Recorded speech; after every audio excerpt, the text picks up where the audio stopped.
Tel Aviv, Israel. Suara siren peringatan membelah keheningan malam waktu setempat. Beberapa detik kemudian, langit Israel berubah menjadi teater perang ketika ratusan rudal dan drone Iran melintasi udara dalam formasi mematikan. Serangan tersebut datang secara tiba-tiba, masif, dan berlangsung selama hampir 2 jam tanpa jeda, melumpuhkan sebagian besar sistem pertahanan udara dan menciptakan kekacauan nasional yang belum pernah terlihat sejak Perang Teluk. Radar militer Israel mencatat setidaknya 317 rudal balistik diluncurkan dari berbagai wilayah Iran, termasuk Tehran, Isfahan, dan Khuzestan.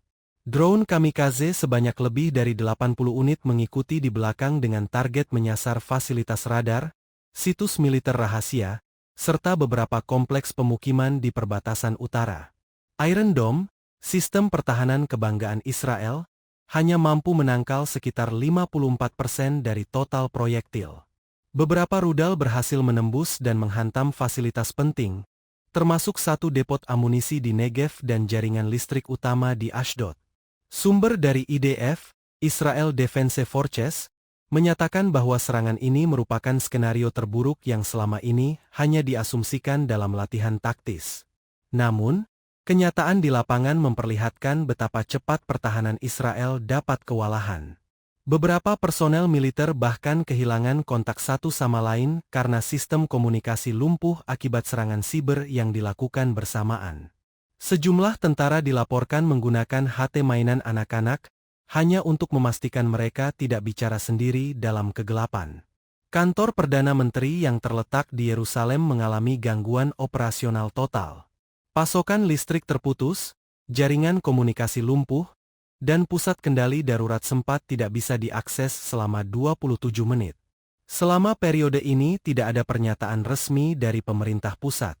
Namun, dari laporan intelijen sekutu yang bocor ke media internasional diketahui bahwa PM Benyamin Netanyahu telah meninggalkan Pusat Perlindungan Nasional sekitar pukul 1 dini hari menggunakan pesawat militer pribadi. Pesawat tersebut diketahui menuju arah barat laut, kemudian mengarah ke Yunani dan mendarat di Bandara Internasional Athena pada pukul 2.42 waktu setempat. Kementerian Luar Negeri Israel tidak memberikan konfirmasi terkait keberadaan Netanyahu. Namun pejabat dari Yunani membenarkan bahwa PM Israel tengah berada dalam perlindungan dan pengawalan ketat di fasilitas militer Yunani.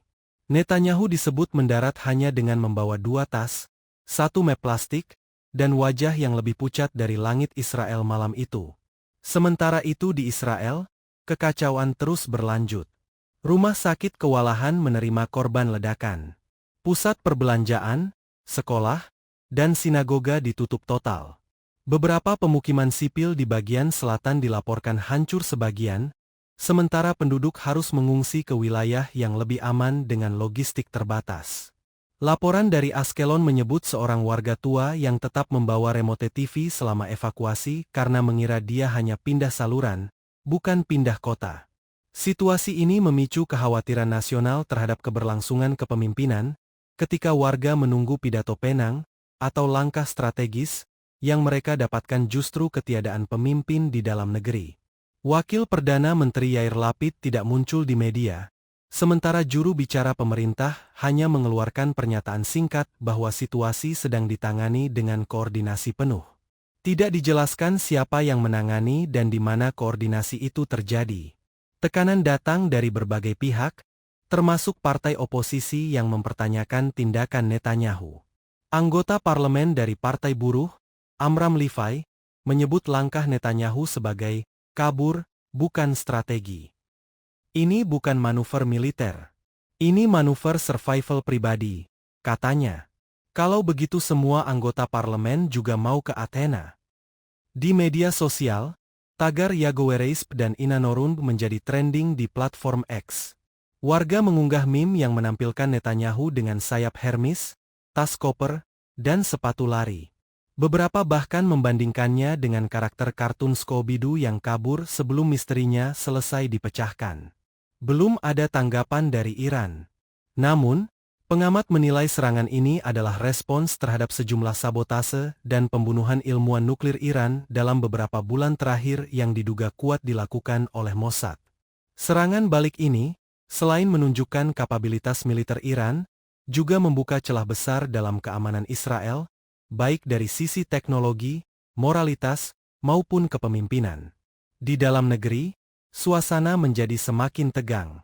Militer bersiaga penuh, namun moral pasukan menurun drastis.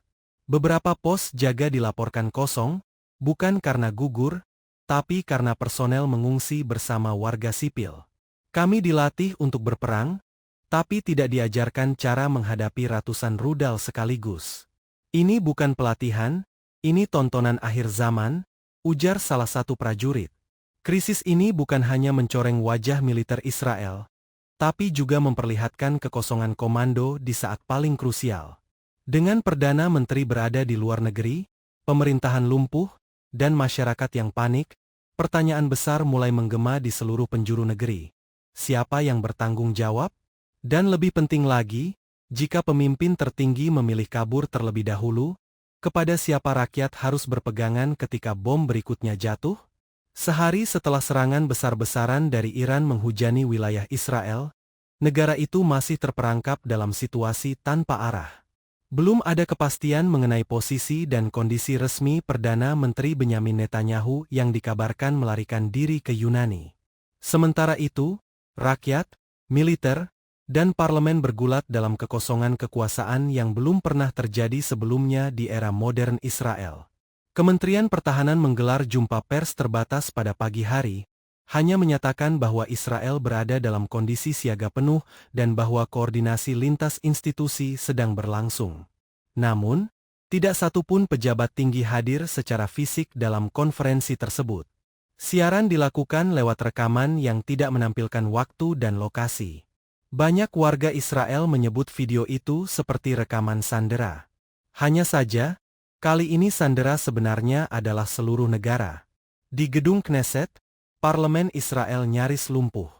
Beberapa anggota koalisi pemerintahan dilaporkan keluar dari Yerusalem untuk alasan keamanan pribadi.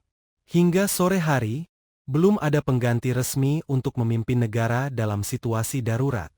Undang-undang Israel mengatur bahwa wakil Perdana Menteri akan mengambil alih jika PM tidak dapat menjalankan tugasnya. Namun, Yair Lapid yang menduduki posisi tersebut juga belum muncul di hadapan publik sejak serangan dimulai. Pihak oposisi mulai mengangkat suara.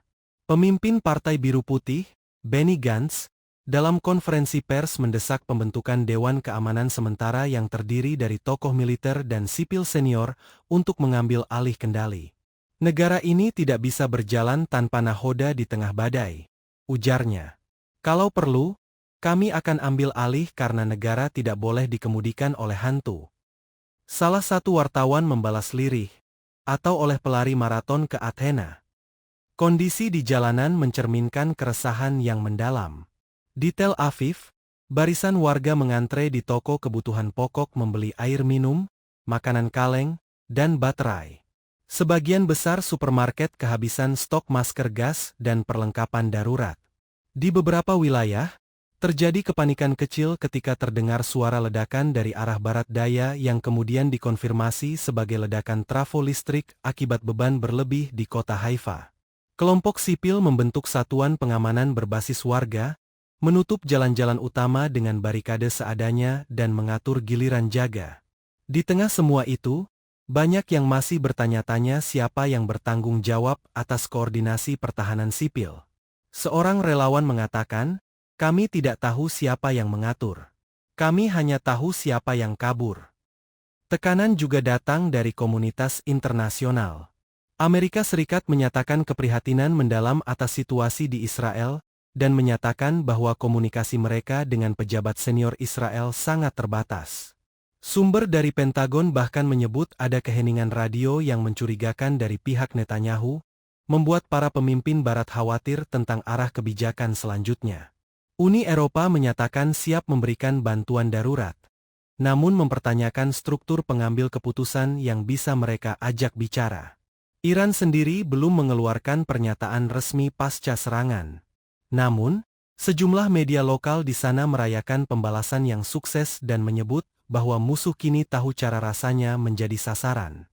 Beberapa tokoh militer Iran menyeratkan bahwa operasi berikutnya akan lebih terorganisir, lebih akurat, dan lebih sunyi.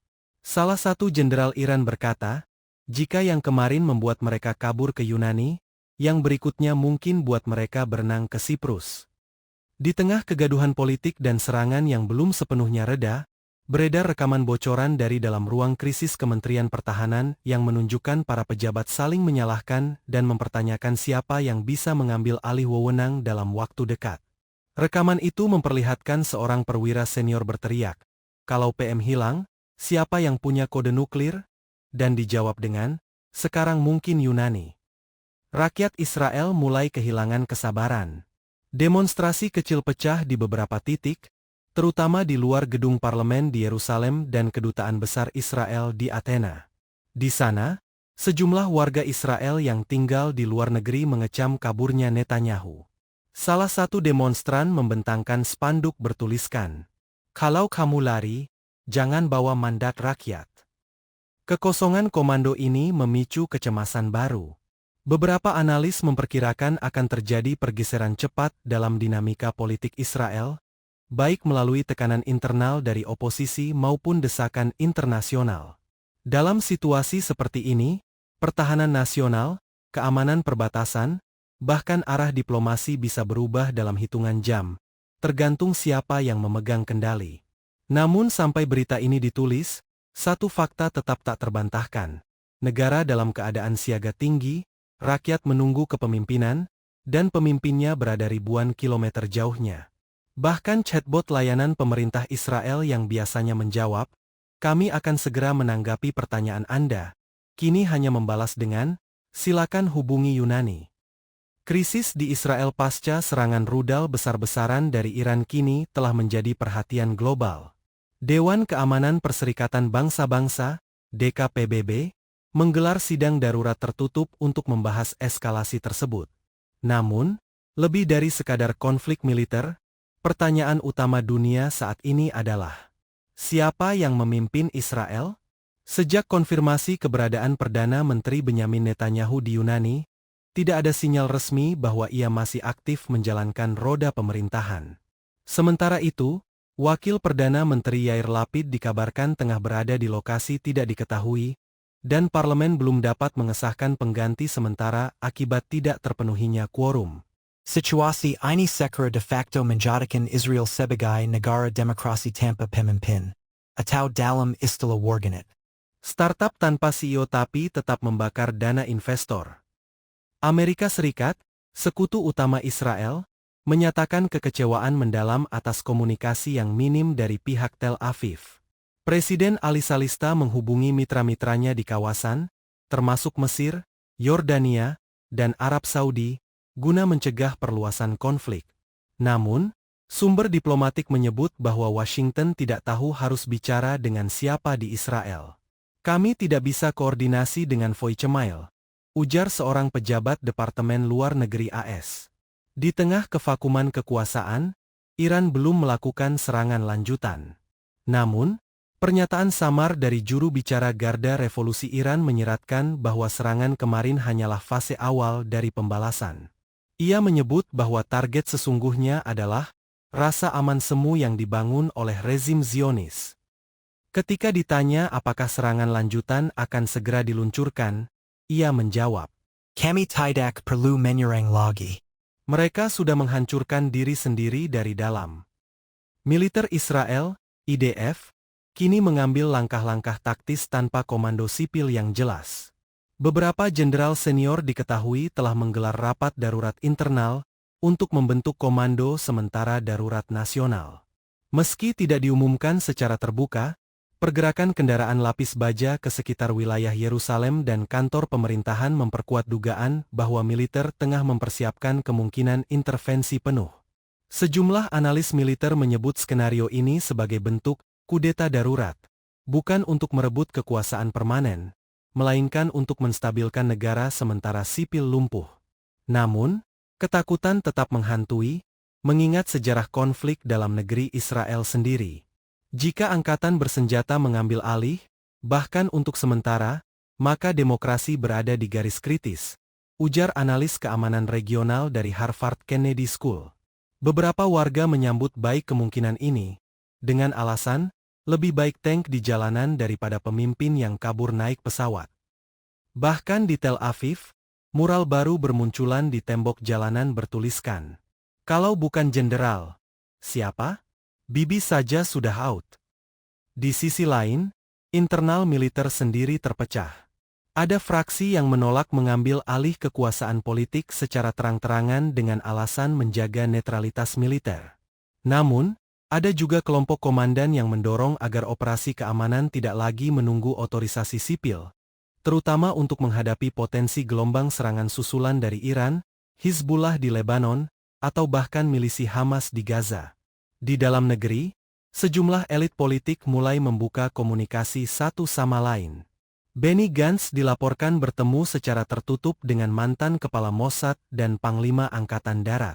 Tujuan dari pertemuan itu, menurut sumber yang hadir, adalah membentuk Kabinet Darurat Nasional lintas partai.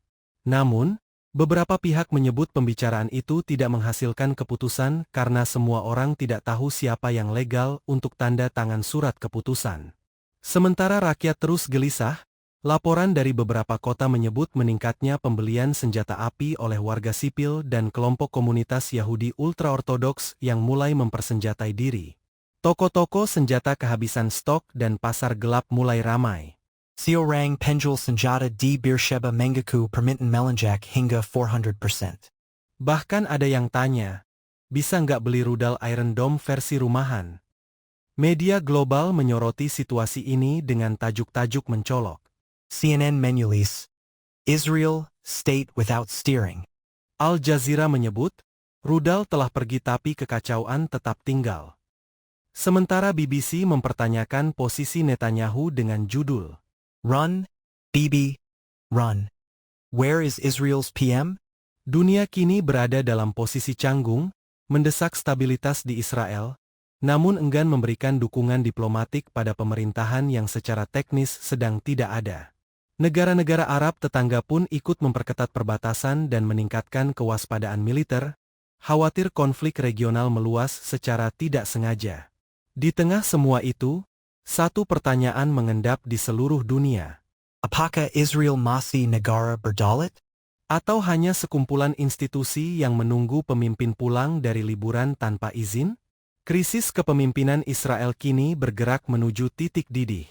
Di tengah kekosongan pemerintahan dan meningkatnya tekanan internal, sumber dari kalangan militer menyatakan bahwa Israel telah memasuki fase kontrol operasional penuh oleh IDF, Israel Defense Forces. Namun yang lebih mencengangkan, sejumlah perwira senior dilaporkan telah menyusun rencana penahanan sementara terhadap Perdana Menteri Benyamin Netanyahu jika ia kembali ke tanah air. Informasi ini pertama kali bocor dari dokumen komunikasi internal di markas besar militer Israel di Tel Aviv, yang kemudian dikonfirmasi oleh 3 sumber independen dari kalangan intelijen. Dokumen tersebut menyebut bahwa dalam keadaan darurat nasional, ketika pemimpin tertinggi meninggalkan wilayah negara tanpa otorisasi hukum dan tanpa delegasi kekuasaan resmi, maka tindakan preventif berupa penahanan status darurat dapat diberlakukan, atau dalam istilah sederhananya, kalau kabur di tengah perang, jangan heran kalau disambut borgol, bukan bunga. Langkah ini memicu perdebatan sengit di kalangan elit politik dan hukum Israel. Beberapa mantan hakim Mahkamah Agung menyebutkan bahwa tidak ada preseden hukum untuk menahan seorang PM yang masih menjabat tanpa pemakzulan resmi. Namun, dalam situasi luar biasa seperti ini, bahkan asas konstitusi pun tampak goyah. Salah satu pengacara senior di Yerusalem menyatakan, ini bukan soal hukum lagi. Ini soal siapa yang masih percaya Israel dipimpin manusia, bukan Google Calendar. Militer sendiri mulai secara terbuka mengambil alih fungsi-fungsi pemerintahan. Menteri Pertahanan yang sebelumnya tak terdengar kini digantikan oleh seorang jenderal aktif sebagai Kepala Koordinasi Operasi Nasional. Pasokan logistik, keamanan perbatasan, serta pengambilan keputusan strategis terkait rudal dan drone kini diputuskan oleh satuan militer gabungan, tanpa melibatkan kabinet. Di dalam negeri, masyarakat lebih tenang melihat tank di jalanan daripada tidak melihat siapapun di atas panggung. Setidaknya tank enggak bisa kabur ke Yunani, ujar salah satu warga di Yerusalem. Dalam waktu bersamaan, Sejumlah tokoh oposisi politik menggelar rapat akbar darurat di lokasi rahasia. Dipimpin oleh Benny Gantz dan Yair Lapid, yang akhirnya muncul secara daring setelah 3 hari menghilang. Mereka mengumumkan pembentukan pemerintahan sementara sipil nasional. Pemerintahan ini belum diakui secara konstitusional, namun mendapatkan dukungan luas dari masyarakat dan media lokal. Kantor berita Haaretz bahkan menyebut pemerintahan sementara ini sebagai jalan terakhir agar negara tidak dikemudikan pakai remote dari Athena. Iran, yang sempat diam, kini mengeluarkan pernyataan baru. Pemimpin tertinggi Ayatollah Ali Khamenei mengatakan, "Musuh kami sudah runtuh dari dalam. Kami tidak perlu melempar rudal kedua, jika mereka sudah saling menodong senapan sendiri." Komentar ini dianggap provokatif, namun juga mencerminkan perubahan taktik Iran dari perang langsung menjadi perang psikologis.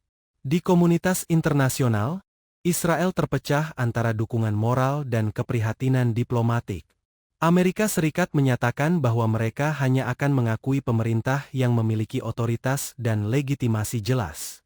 Uni Eropa mengumumkan pembekuan sementara kerjasama bilateral sampai struktur pemerintahan Israel dapat dipastikan eksistensinya.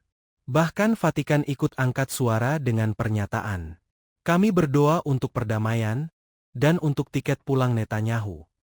Puncaknya terjadi ketika jaringan televisi Israel Channel 12 merilis rekaman bocor dari pangkalan militer yang memperlihatkan latihan penangkapan tokoh tingkat tinggi di bandara.